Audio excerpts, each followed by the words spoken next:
ഇത് പ്രണയിക്കുന്ന ആൾക്കാർക്ക് വേണ്ടി മാത്രം ഉള്ള കുറച്ച് വരികളാണ്. അത് കുറച്ച് നല്ല രീതിയിൽ കേട്ട് അതിനനുസരിച്ച് ചെയ്യാൻ പറ്റുന്നുണ്ടെങ്കിൽ ചെയ്യാം, ഇല്ലെന്നുണ്ടെങ്കിൽ കുഴപ്പമൊന്നുമില്ല. അപ്പോൾ നമുക്ക് വേണ്ടി സൃഷ്ടിക്കപ്പെട്ട ഏറ്റവും നല്ല ട്വിൻ ഫ്ലെയിം അല്ലെന്നുണ്ടെങ്കിൽ ഒരു ആംഗ്രി ബേർഡ് ആയിട്ടുള്ള ഒരാളെയാണ്. നിങ്ങളൊരു ആംഗ്രി ബേർഡ് ആണെങ്കിൽ നിങ്ങളൊരു ആംഗ്രി ബേർഡ് ആയിട്ടുള്ള ഒരാളിനെ തന്നെ ആയിരിക്കും നിങ്ങൾ തിരയുന്നത് അല്ലേ.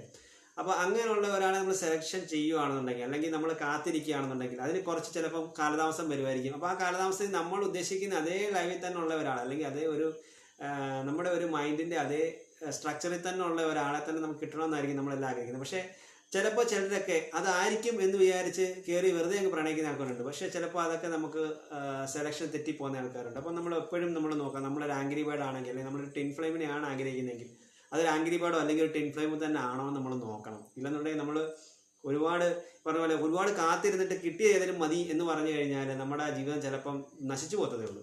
അപ്പം നിങ്ങൾ ഉദ്ദേശിക്കുന്ന ചിലപ്പോൾ കുറച്ച് നിങ്ങളെടുത്ത തീരുമാനം കഴിഞ്ഞ് കുറച്ച് നേരോടെ കഴിയുമ്പോഴായിരിക്കും നിങ്ങൾ ഒറിജിനൽ ടിൻ ഫ്ലെയിം അല്ല നിങ്ങൾക്ക് ആ ആംഗ്രി ബേർഡിനെ കാണാൻ പറ്റുന്നത്.